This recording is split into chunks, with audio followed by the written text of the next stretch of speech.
Hi, good morning, Marisa. Good morning, Jarius. Can you hear me? Yes. Happy Thank you New for your Year time. po. Happy New Year, sir. Happy New Year, and magandang umaga sa mga nakikinig sa inyong dalawa at good morning everyone. Thank you. Sir, magkano ba ang budget na ipinasa ng ating gobyerno for 2021 para sa pagbabakuna? At bakit nyo naisip na kailangan po nitong Senate Committee of the Whole na hearing tungkol dito sa vaccination plan? Well, base sa ating available funding for 2020 and 2021, kasi meron pang 2020 na pondo na hindi pa nagagamit, plus yung Bayanihan 2, around 83 billion ang nakalaan for vaccination purchases. So, yan ang nakalagay sa 2021 budget plus sa Bayanihan 2, another 10 billion, 72 plus billion. So, mga 83 billion ang total. In all. Kaya natin napag-isipan itong Committee of the Whole hearing. Nung tinatanong ng mga senador, si Senator Sani Angara, ano ang plano sa likod nitong 83 billion peso purchase? Dahil by November, end of November, ang mga announcement na sa iba't ibang parte ng mundo ay mag-uumpisa na ang vaccination rollout by December. Opo. Nangyari nga. The US, UK, Canada, Israel, at iba pang mga bansa. So we wanted to know, teka, sila may vaccination rollout na, tayo kailan? In fairness to Senator Sani Angara, siyempre, hindi lang naman vaccination ang dinedepensa niya sa budget. Kabuuan, 4.5 trillion peso worth. Ito, 80 billion. A number of the questions of the senators hindi nasagot. Halimbawa, magkano ba ang mabibili sa 83 billion? Ang nangyayari kasi, iba-iba yung halaga. Iba-iba yung presyo ng bawat vaccine. Kaya hindi ka makapag-pirmi ng ilan ba ang mabibili natin. Pero hindi naman pwedeng, hindi natin alam kung ilan ang mabibili natin dahil alam naman natin na 70% ng population ang dapat mavaccinate kung magkakaroon ng herd immunity. So that's a little over 70 million of Filipinos. 70 million people. So dapat 2 doses yan. So itong tanong namin hindi masagot ng maayos dahil nga kulang ang impormasyon at hindi pa maliwanag. Tapos immediately after we adopted the resolution calling for the Committee of the Whole hearing on vaccination rollout specifically, biglang sumabog yung balitang somebody dropped the ball. Sa Pfizer. Hindi daw kaagad nagkaroon ng pag-uusap, mga dokumento, mga burokrasya. Siyempre kami talaga nag-aalala. Kung yung yung hazard pay lang ng ating mga DOH frontliners hindi nababayaran. Ito pa kayang 70 million na vaccine rollout. And I guess the most important thing here is this. Bagsak ang ating ekonomiya, takot ang tao, maraming nagugutom, maraming nawalan ng hanap buhay at trabaho dahil walang kumpiyansa. Dahil nga hindi natin ma-manage itong spread ng COVID kumpara sa ibang bansa. Kung magkaroon tayo ng magandang vaccine rollout, magkakaroon ng kumpiyansa, manunumbalik ang confidence sa ating mga kilos, investments, trabaho. Matutugunan natin ngayon yung problema ng gutom at hanap buhay. But unless we have a successful vaccine rollout, buhay ang nakataya din dito. Safe ba itong mga vaccines na ito? Kaya nga sabi ko, buhay at hanap buhay ng milyon-milyon ang nakataya sa isang successful vaccine rollout, kaya hindi tayo pwede magkamali. So, pakikinggan dito, kailan po ba simula ng hearings nito? I understand right now, sinasubmit na ng iba't ibang ahensya ng pamahalaan ang kanilang mga presentations. So we will be getting that this week.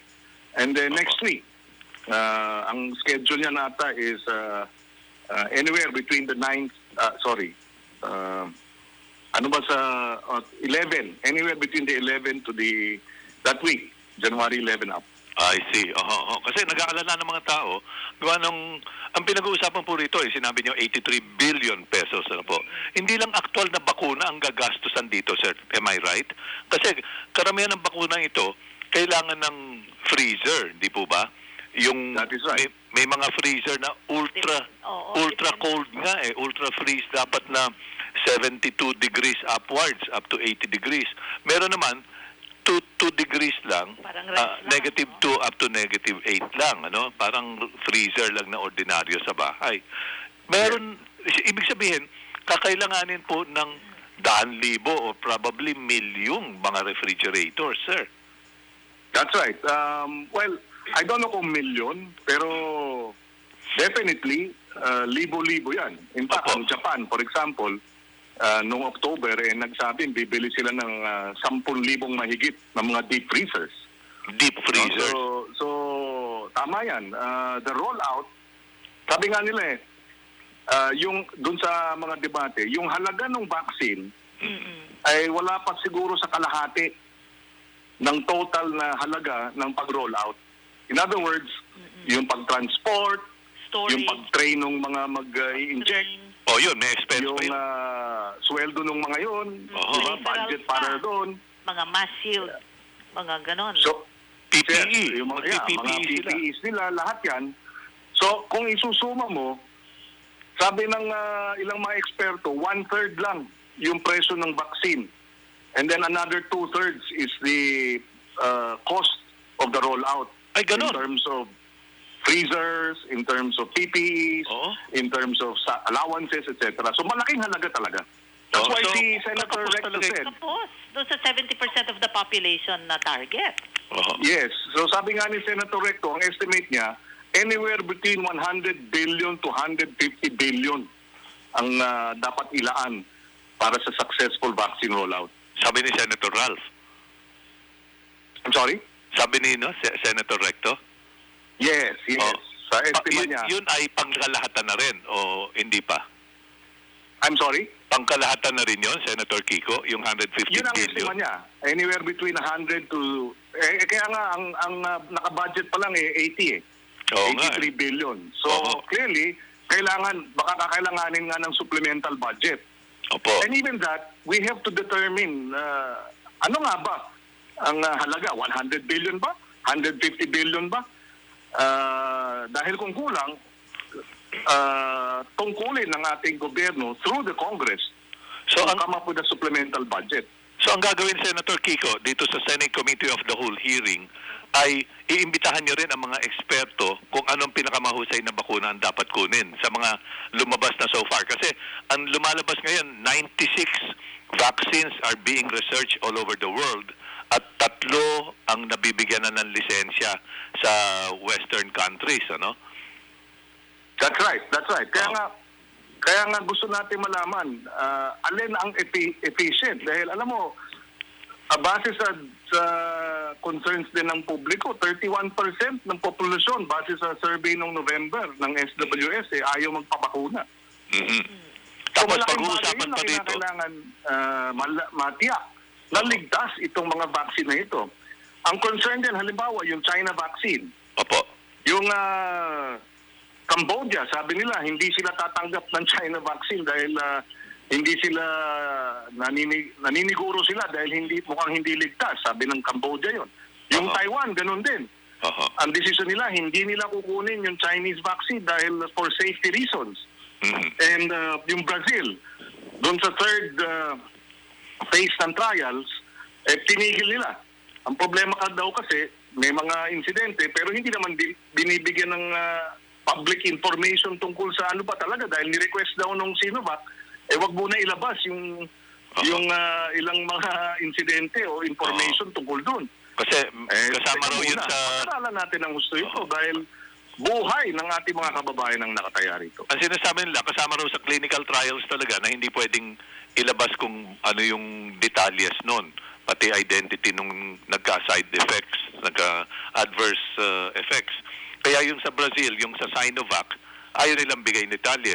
Ganon din yung sa Sinopharm sa Peru na hininto nung first week of December, ayaw din lang bigay ang detalyes kung bakit. Although lumabas na, yun nga, nakakaparalisa doon sa naparalisa yung isang volunteer sa Peru doon sa Sinopharm vaccine. Yes, that's right. And then may findings din sa saan ba ito? Uganda ba ito? Na nag-positive pa yung 47 na mga trabahador na matapos pa silang maturukan na. So, although yung kaya isa naman, talagang kailangan pag-aralan ng gusto ito. Pero yung iba kasing vaccines, mas merong transparency tulad nung Moderna, yung AstraZeneca, at yung Pfizer. Hindi nila dinidisclose yung identity ng mga nagkaroon ng side effects. Pero nilalabas nila yung information tungkol sa side effects. yung sa Pfizer, yung isang nurse sa California na nagkaroon ng side effects, linamin nila kagad. Yes, Yung yes. nabakunahan. So merong transparency. Dito sa Sinovac, tsaka sa Sinopharm, hindi nilalabas ang information. Kasi nakakaproblema rin dito sa issue ng Sinovac muna, yung Sinovac which is not a state corporation but state controlled sa China. Ngayon, dito 50% efficacy lang. Sisilipin nyo rin ito sa Senate inquiry, sir, yung 50% efficacy lang compared to Pfizer which is 95%, Moderna which is 94%, and AstraZeneca which is 70%. Ang Sinovac 50 lang. Parang sinasabi nga parang Caracruz lang ito. Isa't isa lang ang nito. Yeah, yes. And sabi daw ng World Health Organization, okay na yung 50%.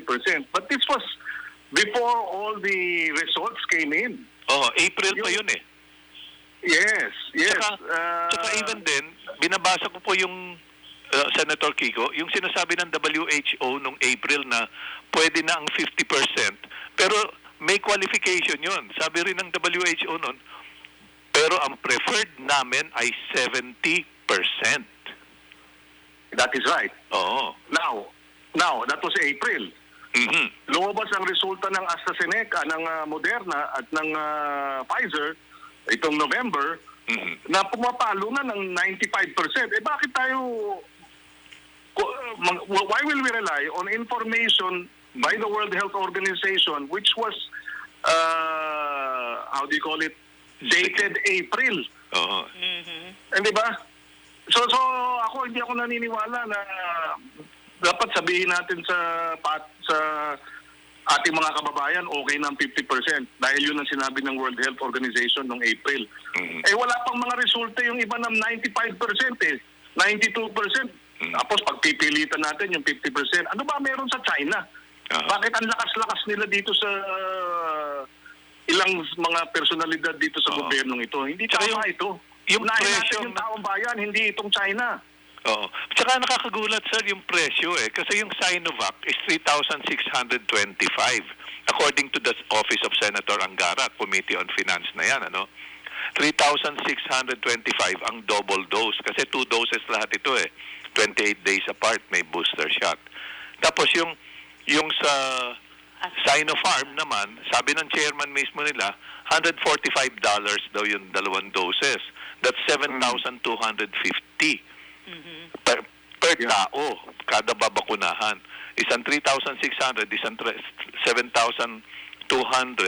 Kumpara po doon sa AstraZeneca na 610 pesos.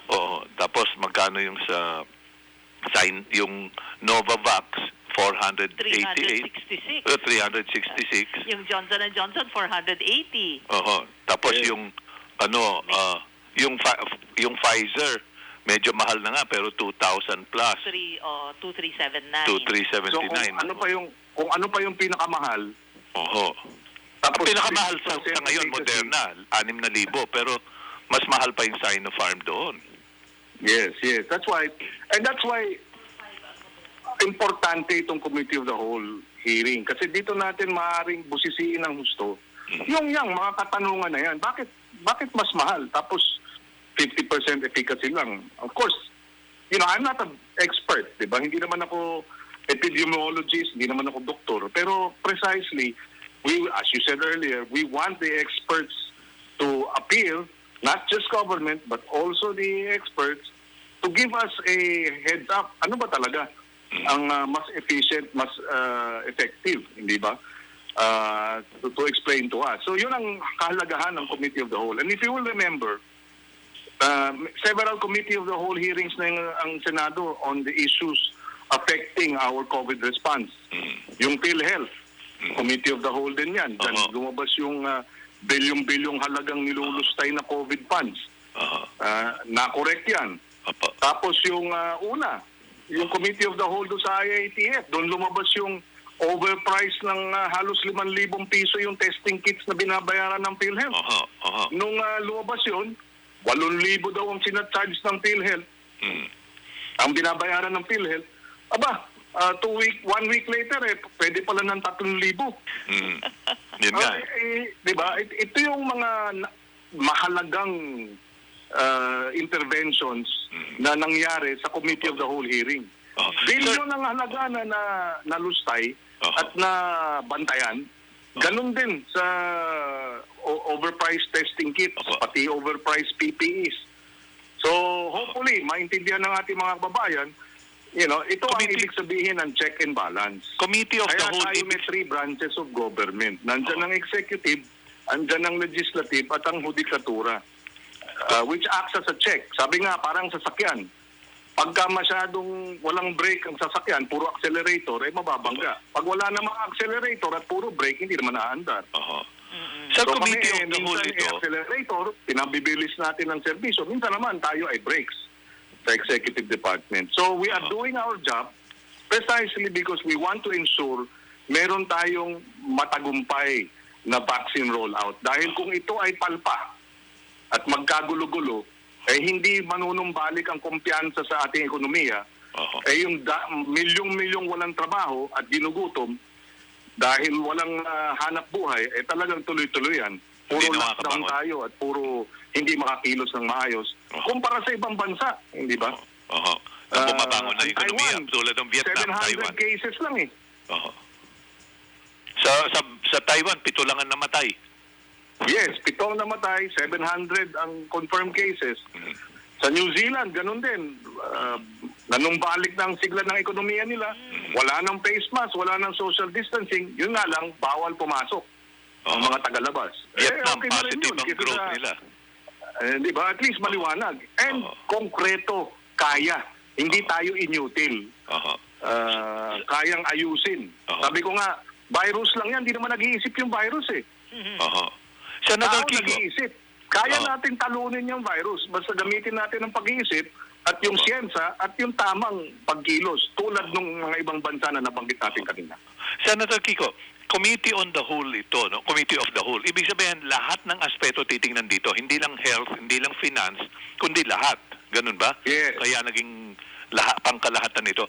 Sir, pati ba yung defense and security titingnan dito? Kasi nagpa-testing na yung PSG, Presidential Security Group, na ang tungkulin ay i-secure ang presidente, vice-presidente, at pinakamatatas na opisyalis natin, kasama na yung Chief Justice of the Philippines, Senate President, at Speaker of the House, at mga pamilya nila, mga top officials natin. Yes. Ngayon, nagpabakuna na raw sila at ang sinasabi nila dito ay as far back as September and October nangyari ito, sabi nila sa interview sa ANC, at pinag-aralan daw nila ng gusto. At ang sabi naman ni Presidente Duterte mismo at kinumpirma ni Defense Secretary Delfin Lorenzana, Sinopharm ang ginamit nila, Sinopharm po, Ang sabi nila, nag-iniksyonan sila ng isa't isa. Pero sinasabi po ngayon ng mga eksperto, imposible mangyari yan. Hindi pwede mag-iniksyonan ng isa't isa. Siyempre, kailangan yan kasi may informed choice, tsaka yan, nagpatiyak dyan, nagpaturok sila sa nakakaintindi ng mga doktor o nurse. At meron din dapat daw na doktor o nurse na nagmo-monitor sa kanila up to at least 1 year kung may adverse side effects. Ipatatawag ba sila, sir? I think so. Kasi kasama sa vaccine rollout yan eh. Hindi ba? Well, yes, there are national security issues. Opo. It still falls under the ambit of our Committee of the Whole resolution on the vaccine rollout. Kasi bakit kanya-kanya? Opo. Hindi ba? Saka, sabi nga, iba-iba ang sinasabi ng bawat ahensya. Ito nga ang problema. Kung hindi maliwanag at organized at systematic at merong sistema yung vaccine rollout, hindi siya magiging matagumpay. At dito nakikita na nga natin na iba-iba ang paliwanag. Sabi ng FDA, illegal. Sabi ng DOJ, imbestigahan. Sabi ng AFP, imbestigahan. Sabi ni Harry Roque, wala namang illegal. So Sabi ng customs smuggling. yes. So, sabi naman ng DND, smuggling, pero mukha namang justified. So, paano tayo magkakaroon ng maliwanag na rollout kung ang mga ahensya ng pamahalaan mismo, iba-iba ang sinasabi? Ito pa nga Diba? sinasabi, sir, Yes. na kung Sinopharm ang ginamit ng PSG, ay malamang na pumunta ang Sinopharm doon sa kanilang opisina, kung saan sila ininiksyonan o kung saan man, o miski hindi man lang, pero na-discern na rin ng Sinopharm kung ano ang strength ng PSG. Gaano karami sila, anong klaseng mga sundalo meron dyan. Kung meron pong masamang balak ang China sa atin, alam na alam nila kung paano yayariin ang PSG. Well, kasama din yan sa concern. Oho. Pero ako, tama yun, ano? That is another aspect of the whole problematic situation. Oho. Pero ako, ang uunahin ko talaga yung ating mga sundalo ba, ipinahamak dito sa madali ang pag-vaccinate. Oho. Hindi ba? Oho. Hindi natin alam. Dahil nga, malay ba natin? Sabi nila, alam daw nila, pinag-aralan nila. Sino sila? Oho. So did we put our soldiers at risk? Oho. Hindi ba? In a vaccination program that we don't know whether or not the efficacy is, has been established. Oho. Oho. So, yun ang mga kailangan tingnan. Ano po? Nakakakilabot na itong mga nangyayari. Sir, anong tingin nyo? In the meantime ba, hihinto muna itong mga ganito o tuloy-tuloy? Kasi, sinasabi na nga na meron daw papasok na, nagko-commit na yung China na may 25 million doses daw na papasok within the first quarter. Hindi pa nga Yes. lumilitaw yung resulta ng studies nila. Yes. Well, in fairness, yung ibang bansa din naman ay nagsisecure, not necessarily China, no? Ng mga vaccines during the phase 3 clinical trial. Ang concern lang natin nga sa Chinese vaccine ay yung transparency at yung kung walang transparency, how can we trust the process, diba? And the efficacy. So yan ang concern natin. But in the end, that's precisely why the Committee of the Whole hearing of the Senate is critical. We want to make sure that we have a successful vaccine rollout. Otherwise, para tayong hilong-talilong at hindi natin alam ang nangyayari at hindi magre-recover ang ekonomiya natin. Tayo ay magiging patuloy na lockdown, GCQ, MCQ, ECQ dahil hindi na ma-manage ng tama yung kalat nitong COVID. Thank you very much, sir. Senator Kiko Pangilinan. Maraming salamat po sa oras ninyo.